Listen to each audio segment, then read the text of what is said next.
So what we want to do now, we've just spent the last time now talking about all the uncertainty and what the industry needs to do to to become more flexible, or either, let's put it this way, with all this uncertainty, it's obvious that flexibility is a strategic advantage. And you've heard of the mega trends that are facing the sector right now, which what we're going to do now in the next session is go into a bit more detail, show you a bit more about some flexible strategies, and in particular, this microfactory strategy, which has come up quite a bit in the last session. So what I'm going to do, we're going to Matthias, as you see, is staying. You've obviously met him in the last session, but he's going to take us through a little bit more, showing specifically e.GO's microfactory strategy, and then we're going to bring on other experts to talk about how that applies, both in the context of startup manufacturers like e.GO, but also other flexible strategies, tools, equipment, processes to manage that. So without further ado, I'm going to hand it right back to you, Matthias, so you can show us more about what we've been talking about here. Thanks very much. Yes, thank you. So yeah, thanks for the opportunity to present our ideas, our product, our microfactory strategy. I want to keep that relatively short so that we can have a good discussion on that, because I think this is quite the opposite of what is the traditional automotive industry heading at the moment, what we saw from the discussion. So I'm happy to discuss with you some of the concepts and idea we are presenting today. So basically all the challenges we see, we were discussing already today. Of course, climate, we see we call it the dark side of the EV, the fight for resources, where the resources for the battery are coming for. We see, you see the picture on the top right, the integration of the electric powertrain into existing structures, yeah, is still quite a challenge. We see that in some companies completely building their new platforms, some integrating in their existing platforms. We have a lot of discussion about gigafactories, the resources, the available talents. We have a discussion about environmental sustainability and a challenge, and we see that the urban environment is especially a focused environment where all this comes together. Yeah? So a lot of mobility, a lot of pollution. So we decided to back in 2014 with a team in Aachen, a lot of engineers, to develop a new product. And so I'm a manufacturing engineer. It's basically my background. And a lot of my colleagues coming from the manufacturing industry. And we developed a product from the manufacturing point of view and for the urban environment. So basically we said the product needs to fit perfectly into the requirements the customer have in an urban environment, so in their daily commute. And we did some studies and we found out that the daily commute is not more than 50 kilometers a day in average. Yeah? So we don't need that big, this big battery, and we are therefore developed a product, a platform, which is, yeah, we call it smarter, not larger. So we have a reasonable sized battery, not a large sized battery like we have seen in the SUVs. And we integrated this reasonable sized battery with up to 250 kilometer range, which is more than enough to fight this range anxiety of the customer in an urban environment. So I'm driving an e.GO myself every day with 130 kilometer of range, and I charge it once a week. So I commute to work, so I don't need a bigger battery in my car. Of course, this morning I had to go to the airport to Cologne. It was a 100-kilometer drive. Of course, I didn't do that with an e.GO, but we had some company fleet cars with a bigger battery. So for these trips, I really like the bigger battery then. So we integrated this into a platform, and we disrupted the manufacturing process for that. So we saw when you have a startup and coming new into the industry, there is a big barrier of investing hundreds of millions into factory equipment. So we had to choose different technologies than already established in the traditional OEM world to overcome that basically entrance barrier of hundreds of millions investment into the factory and the supply chain. And then when it comes to the microfactory, we discussed about production networks during the session. I also see one thing very important, contributing to local communities. I experienced that especially in Bulgaria. For example, they looked for an automotive factory since 20 years. They didn't have one at all at the moment, yeah. So they are desperately wanting to entrance the automotive industry, and bringing a microfactory is basically also contributing to the local development, social and economically wise. And then, of course, we have a lot of ecosystem applications in the cities which are connected to the car. This is our current vehicle, the Ewavex, which is now coming into the market. The previous vehicle, the e.GO Live, was the first vehicle we sold. We have around 1,500 vehicles on the road. This one is coming into the market now, beginning of 2023, now starting the production sales process. And you see, we call it the city range of up to 250 kilometer is a different concept. It comes with a large screen, biggest one in the industry. We have an 11 kilowatt charger on board. We basically offer everything the customer needs in their daily commutes. And we focused from engineering on finding smart solution for entrance, parking, using the vehicle, with focus on the urban daily commute and short distance traveling. But of course, it starts all with the product, production, and then the ecosystem. I will explain you a little bit what is different in our product, which is not obviously you don't see just from the picture. Yeah? So from the outside, we're using not a deep drawn metal sheet structure.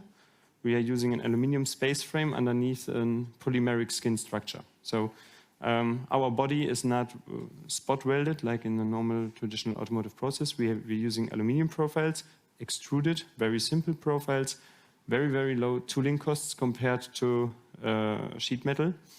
Then we use MIG welding in a new body shop concept. You will see some impressions later. And from the outside, we are using a polymeric skin. This polymeric skin is manufactured in a thermoforming process. It's like metal deep drawn process, just with polymer. And then we attach it to the body. And around this concept, we had a lot of innovation on how to fix the polymeric panels to comply with all the homologation and crash test requirements. We had passed all that. We have an unlimited homologation for our vehicle. And the polymeric skin, basically, the beauty of that is it comes as a sheet. So pellets with polymeric sheets, very good to transport, very efficient to transport. And then in the microfactory, we're having this deep drawn process of forming the polymeric panels, and basically then milling and assembling and then already attaching it to the car. And for that, you will see the process in a minute. We need around only 10% of the investment compared to a normal automotive manufacturing process. So our idea is not just downsizing the factories and then build microfactories everywhere, but it's only possible because we have a different choice of technologies we are using in the car. Of course, this is not a high-price car. I can imagine that a customer purchasing a car in the range of 60,000, 70,000 euro is not, or basically would never accept what comes with that concept. Of course, bigger gaps in the concept because it's a polymer, not a metal. Yeah, but in the city, it's very robust. So I don't have a car, but when we do a factory tour in Aachen, you can basically really hit the car with your fist, with your ring. There is no damage to the car. So especially in the urban environment, we have a lot of positive feedback. You don't have scratches. It's easy to repair. It's even better to repair because it's not painted. The polymeric sheet is fully colored. So if you scratch it, it's still green. Yeah, you don't see a scratch. And this comes with a lot of benefits, all the way down to the insurance rate you pay for your car on a monthly basis. Yeah, and it's a 2+2 seater. So basically, in your daily use, you are not very much limited. So compared to a normal standardized car. And then we call it smart integration. We are integrating all the off-the-shelf components to reduce our development cost and especially the tooling cost. This is how it looks from the interior. Also here we come up with a complete new line of interior compared to the first version we have already in the market, which comes with a big screen, all the things you need when you're commuting in the city. This is integrated in our platform, but we are very flexible to also integrate different components in the platform. Basically, the frame is the core structure, and then we attach the different components integrated in the concept. You see then, the effect is that we don't need a press shop, we don't need investment in a press shop, we don't need a paint shop. And only the paint shop, I mean, you're all automotive experts, so it's 50 million plus, only the paint shop. For that amount of investment, you get a full microfactory equipment set. So we don't need a press shop, we don't need the tools. And because we don't need these monuments of manufacturing in a factory, we can have a profitable manufacturing process with much smaller unit numbers. So we are profitable, less than 10,000 vehicles. Yeah? So it's profitable to operate our factory, and it's scalable up to 30,000 vehicle in a 3-shift production. And this is then what we call microfactory. How that looks like, let me show you a short video of our factory in Aachen, where you get some impression of welding, assembly, and also a little bit of the thermoforming.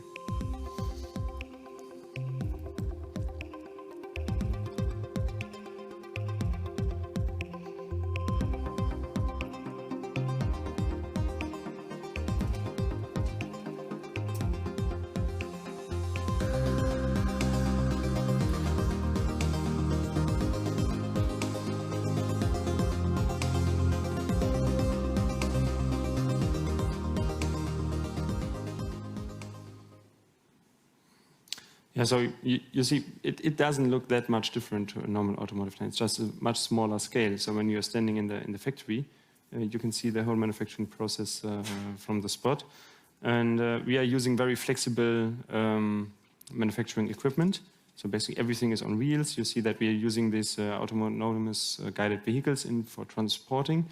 The reason behind that is with the manufacturing process, we developed a factory concept for that, which is easy to build. So basically, it's like a big logistics building. We don't have any specific requirements. We just have electricity, then some air conditioning, climate. But this is basically a standard logistics building, and we can build our production concept in every logistics building which is big enough. So this gives us a lot of opportunities, choosing also between greenfield and brownfield, and to integrate that concept into different locations.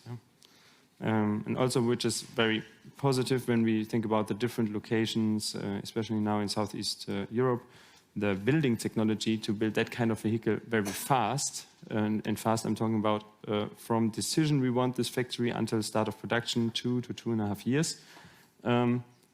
This kind of manufacturing for logistics building is everywhere available. So you're building logistics center everywhere in the world. There's nothing special about building an e.GO microfactory. It's also not special technologies we use in assembly. What is special about us is really the simplicity in each step how we manufacture the car. So everything is super simple. We had a green field on everything, so we could choose the right welding technology, the right digital solution, the right fastening and gluing applications. So normally with a lot of leverage, this is, of course, obviously not possible. And this now we are scaling. We are now right at the point where we have our factory in Aachen established, up running with a new model now, and transferring this into new projects. Currently in one project in Bulgaria and one project in North Macedonia, which we announced. And my team is very much focused to build these microfactories in this region to also scale up then in volume. And I really like the data from Henna, basically showing that the segment of smaller car it's completely not, let's say, attractive to the established automotive industry, large automotive industry, because the investment into tooling, into factories, you better do that with a bigger car. larger car because you have more margin. For the small car, with the existing technology, it's not profitable. And so basically my hobby became to go and check on the market which is available. So try to configure online, please try to buy a car in that segment which is under 25,000 euro. It's very complicated if it's a BMW, a Volkswagen.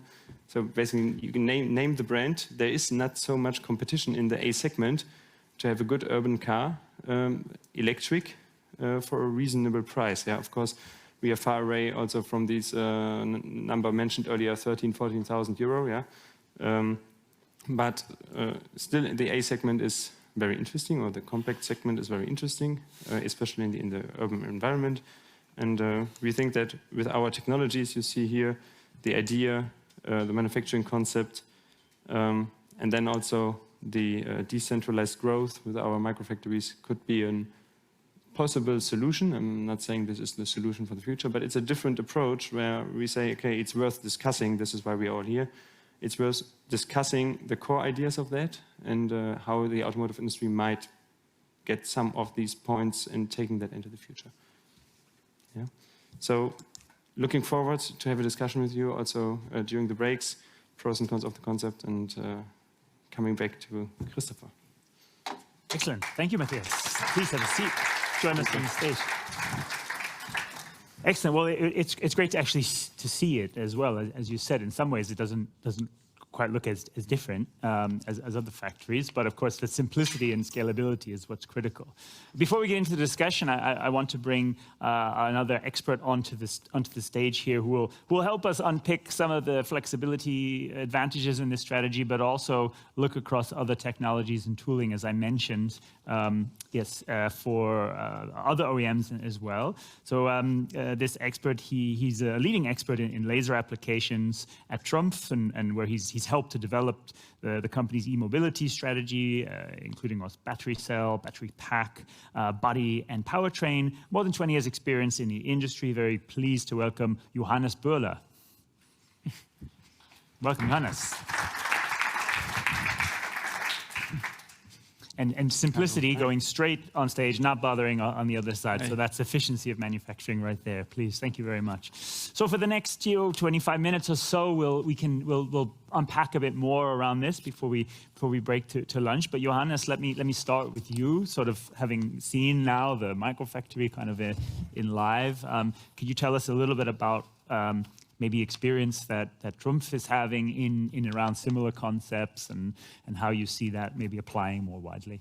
Yeah, thank you for the question. It's not such an easy answer I can give that because first of all, as Trumpf, we are representing two business units, and one is laser technology, and laser technology is serving in many applications in the entire process chain, from let's say electrode manufacturing in the early stage of an EV car up to the battery pack with many different laser applications. I actually prepared a slide for that if there is interest for.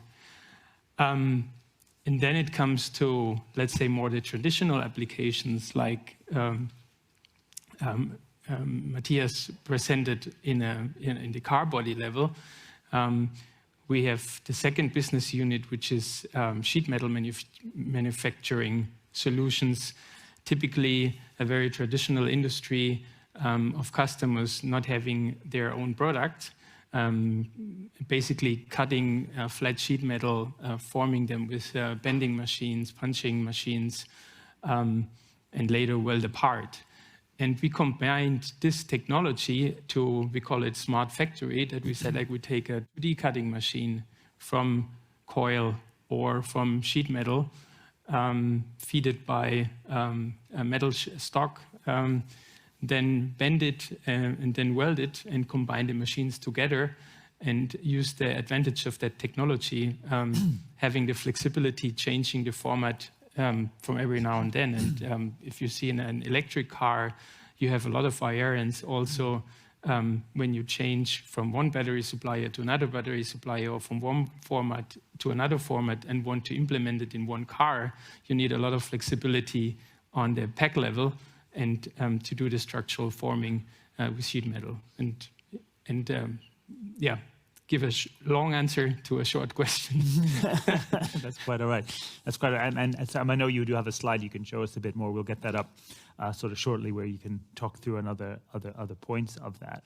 But Matthias, coming back to you, I mean, I'm interested a little in obviously the smart integration is one of the key things on the platform. Can you talk to us a little bit about I imagine that needed engineering and manufacturing to kind of work together right from the very, very start in parallel. So can you tell us a little bit more about the development process and how your engineers and manufacturing engineers sort of work together right from the beginning? Yeah, so basically Johannes and me, we are sharing, we have one connection point. So the first machine we bought in e.GO was a Trumpf laser cutting machine. Yeah, so because you can imagine, we designed the aluminum profile body. And then we are integrating, for example, a steering column. A steering column is one of the, core defining parts I have in the car, because the steering column, seating position, the angle you're looking, all the positioning of the passengers, all the safety systems, everything is connected basically with the seating position and the steering column. And we talked also to some other industry. So we have also well connected in the industry. We had some expert discussions, and they thought, okay, how you're doing it, how you are integrating a steering column. This is the first part we are specifying when we do a new project and seeing how we handle this. We just took it off the shelf, and they couldn't imagine. So how is that possible? You took off the shelf a steering column, integrated in your car. We said, yeah, we integrated it in the car, and we designed some sheet metal. We call it basically brackets, connectors, which are connecting the components to our body structure. And these sheet metal connector brackets are very easy to manufacture. We laser cut them and then bend it and connect it to the part. So when we have the steering column integrated to the body is not changing. So if we are changing the steering column, we don't have to invest in tools again for the body structure. We don't have to change anything in body shop. We just integrate a new steering column. So also for the new product, we are coming up now with the body structure didn't change. It's basically smaller optimization, but no change in tooling or in redefining the body structure. And so I see some potential, but in the laser cutting, especially of the sheet metal, in forming, bending, integrating that into cars. However, the stamping technology in large scale is basically the opponent. So I would also be interested in see how you are seeing that regarding cost of the parts. But for the smaller scale application, this is exactly the way how we are connecting body and components in our platform. And I remember how it started, if I can add something on, because we didn't have the experience in the, let's say, sheet metal division for automotive. And our engineers, our design engineer supported at the beginning how to design the parts. And they were, let's say, using the experience from furniture industry or metal, typical metal structures, but not in an automotive thought. And it was a very disruptive idea to apply that in a car structure like you did. So I think very interesting. Yeah, and I think to Matthias' kind of question back to you, I mean, how scalable do you see that in a larger production environment? Yeah, it always depends. Because I'll give you another example. So we have a very big and known OEM in the US who adapted that idea for in a high scale production, but obviously not for very famous parts. So he just analyzed every single part. And yesterday we learned at BMW plant it's about 300 single parts is the frame of the car. And there are a lot of simple parts which might be analyzed, which need to be analyzed and then decided, well, for this, maybe it's not worth to apply the traditional stamping forming part and just do it in a sheet metal part. Cut it out, take the advantage of, let's say, having basically no scrap because you have a sheet metal and you can, let's say, nest all the parts together and you cut basically without any scrap or minimum scrap, and then you have simple forming applications. One thing, and you kind of alluded to it, I think that is a lot of increasing use of the laser application in battery cell manufacturing, if I'm not mistaken. Can you tell us a little bit more about like why that is the case and where you see that sort of developing as EV grows? Yeah, on the battery cell level, it's a little bit different because we are already in the high scaling effect, like Mr. Senkraf said this morning. So there are manufacturers who are building in a very high volume battery cells. Basically, we have very little variance because we have 3 formats: pouch cells, prismatic cells, and cylindrical cells. But we have a very high variance of different applications. So here the flexibility is required to the laser as one tool for many different applications. So mainly we talk about contacting of live components to reduce electrical resistance and increase the efficiency of the battery cell, increase the yield rate to bring down cost, and then increase the efficiency of the production. That means production speed. So basically it's contacting, closing of frames, of cells, cutting, and so on. But basically every month we are talking about a new application, and our customers say, can we do that? And so we do a lot of development in that respect. But the flexibility here is having one tool for many different applications. And we're talking about basically 30 different laser applications in the cell production, from electrode manufacturing to a cell module. And Matthias, when I think when you showed there is the integration of the battery tray and module, is it also as standard, or do you also need to make variations based on based on the type or based on the new models and which battery trays and housing they will have? Yeah, so in our platform, there is one battery housing concept integrated, which is, you can release it. So we can offer our customers, and we also did this already, a battery swap concept, especially for the shorter range. So in case I go to the Cologne airport this morning, I can swap my battery, hopefully in the future, to manage longer distances. So this is an option we integrated in our platform. And about the casting, we are using a standardized concept, which is fitting into our platform. But regarding the cells we are integrating, the cells we are using, the modules we are using, also the kind of technology, which kind of cell we are using, we are basically very flexible to integrate into this concept different solutions. Also on the IT architecture BMS side, we decided to go with a very flexible approach where we can adjust to new suppliers, new cells very easily. And this is something we require also for our use cases. Technology-wise, of course, we are not battery cell manufacturer, so this is why we are not in this technology with laser welding. But our platform is offering this flexibility, and this is what we discussed, the challenges earlier. This is highly needed in some areas of the world now.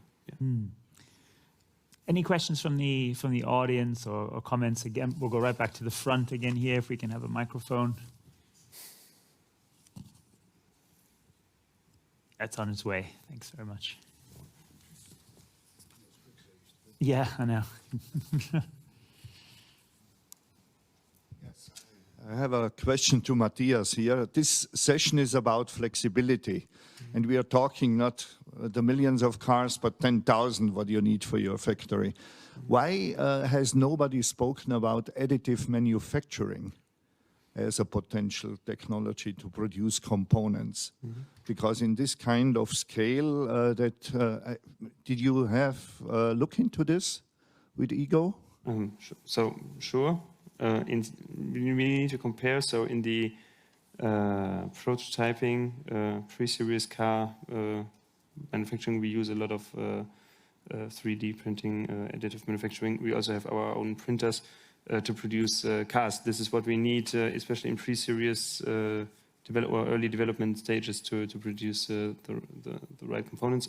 On the series level, series volume level, currently we are not using that on a high scale. We have some parts, but not these additive metal components which we are now printing. It would be interesting also combining laser again. Yeah, but, we do have solutions for that as well.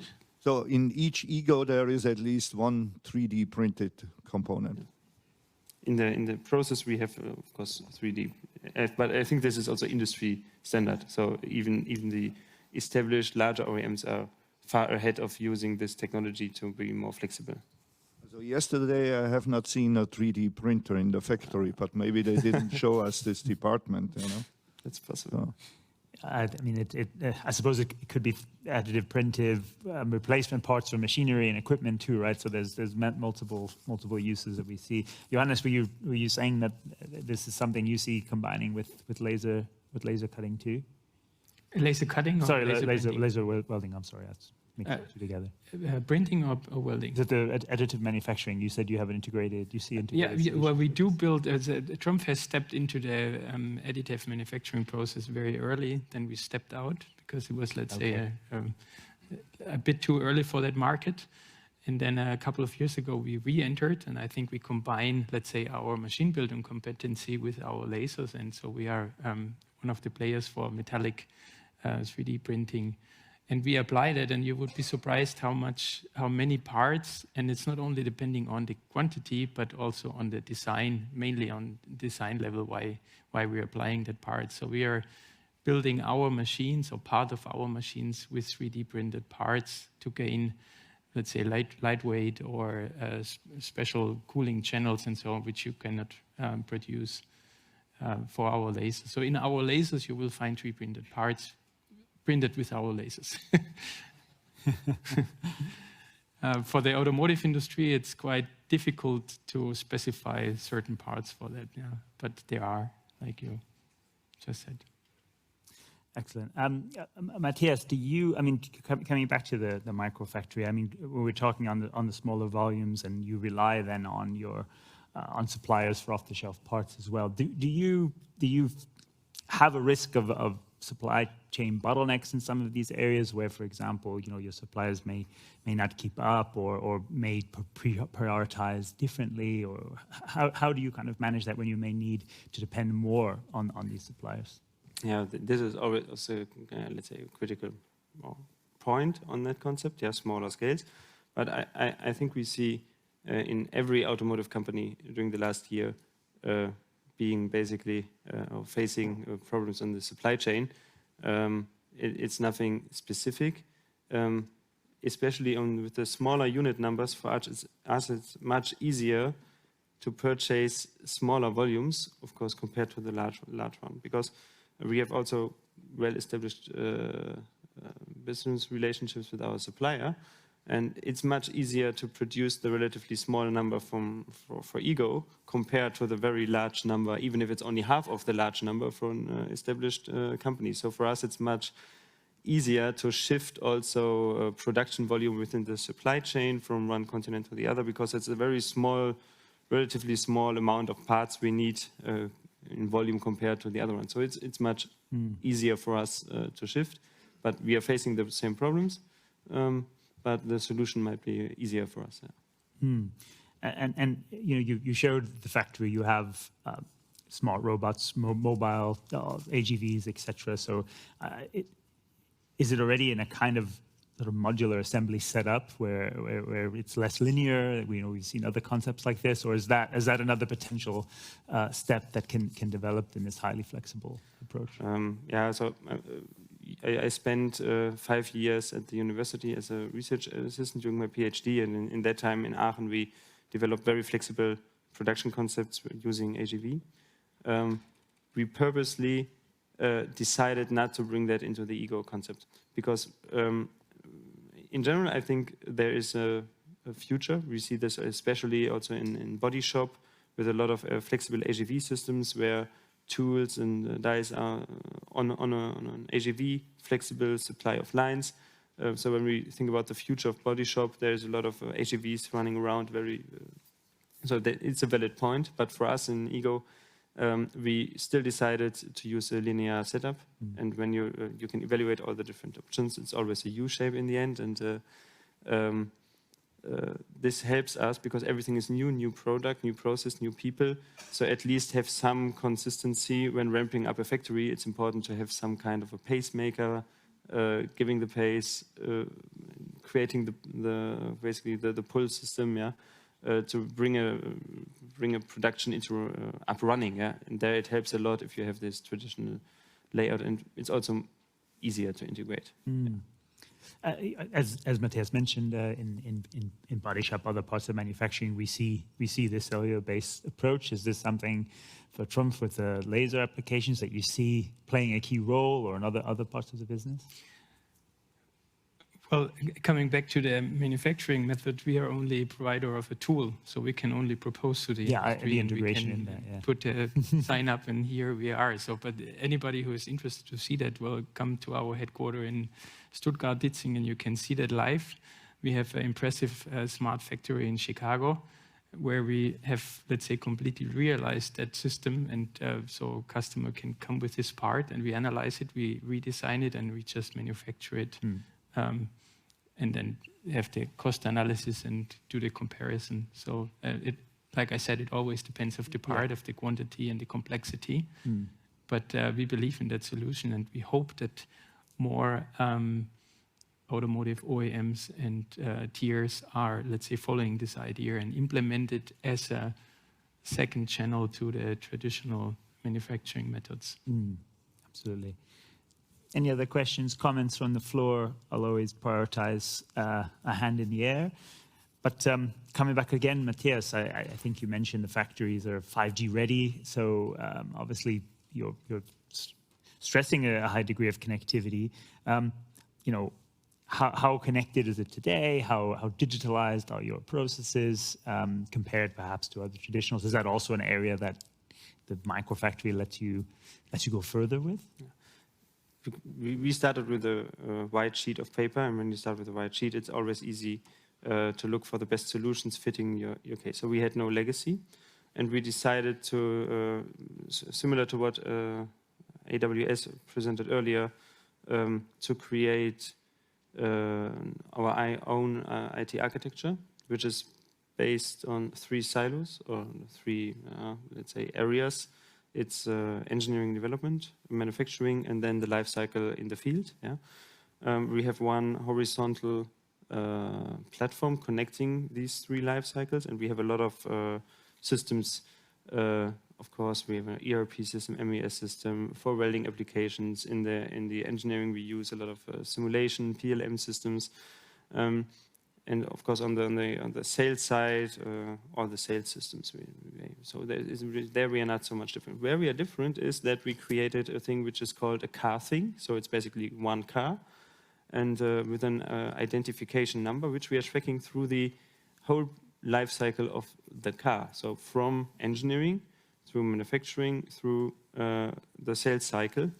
And so we can later track back all the data we gather from the field, from the manufacturing, and connect it to this specific car. And this architecture, normally when you have a lot of legacy IT data system, is very complicated to realize, because you need to change a lot of perspectives in the different areas. So normally you start implementing a manufacturing platform, and then you try to connect it to the engineering system. It's already quite a challenge, and try to connect it to the sales system is another challenge when you have a lot of legacy. When you have a white sheet of paper, it's much easier. But of course now we also have some legacy and carrying us into the future. So the white sheet of paper advantage, I think it's now also gone. But it is ground a bit over the last 5 or 6 years, I suppose. You mentioned yesterday Johannes being in the BMW plant, 100 years old. I appreciate you're a supplier of the technology, but do you see more opportunity for use in brownfield as well as greenfield, or how are you working with your customers to adapt between either a brownfield opportunity it's created, versus the blank sheet of paper that the greenfield applies? Yes, sure. I see there are many opportunities. We basically always have this triangle relationship. We as a laser supplier, and then we have an integrator, machine builder, and we have the end customer. So that's typically the constellation. And for us, now, like building a laser, many competitors can do that. So we see our, let's say, biggest stake in taking the laser as our core competency and evolving in optical components, in having the right optics for that, working heads.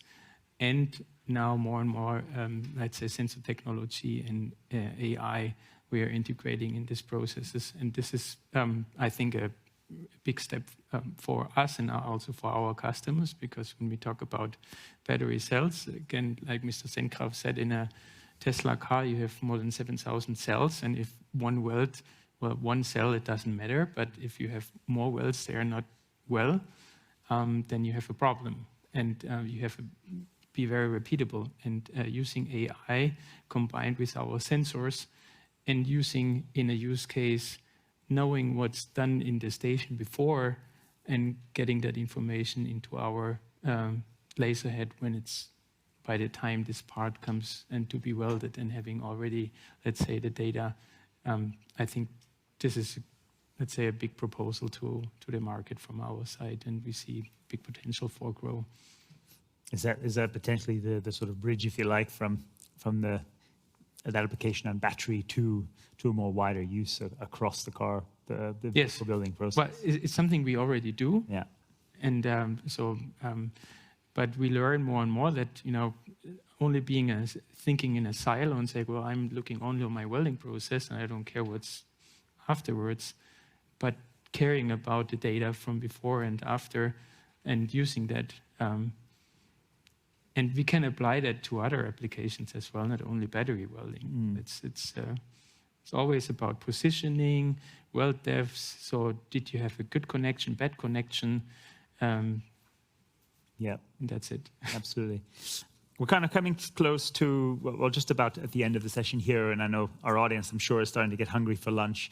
Maybe just a last thought, because we're talking about high flexibility, agile production environments. When I think of agile, I always think of a fail-fast sort of concept and things, which I always think is difficult in the production environment somehow to combine. But perhaps to you particularly, Matthias, as a company trying to almost founded on these principles, how are you giving yourself the room to fail fast and still learn without, well, leading to a catastrophe in a manufacturing environment? Yeah, so I think, and it summarizes, we failed more often than we succeeded. Yeah, so, but it's depending on our culture. So we are testing a lot, we are trying a lot in the development process, in testing process. Also on the manufacturing side, yeah, not every concept we had in mind was successful, but we try new solutions very quickly. We can do that because, of course, we are not producing a vehicle every 60 seconds at the moment in a running facility. So we have some place to discover new ideas, new solutions, and this is the flexibility we really like, and we use that to run into one direction and try if this is successful, and if it's not the right direction, we can easily adapt and try other solutions, especially in the manufacturing business, and this is very important for us. Yeah. Johannes, I doubt you want to help your customers fail, but I suppose the laser gives you the room to perhaps also try some different things in the development process. Yes, of course. I think when I started going into the laser business about almost 20 years ago, the drum was half of the size than today, and I think we have to stay humble and learn from our customers, because they are paying our, let's say, bills and our salaries. And I'm amazed about let's say, the new opportunities are coming up every month. What you can do with light. Yeah. Absolutely. Well, that's a good note, I think, to end on here. Thanks again for giving us more detail on these flexible strategies and technologies that are driving them. We're going to take a break for lunch now. Thanks for your patience on it. We'll start back here in about an hour.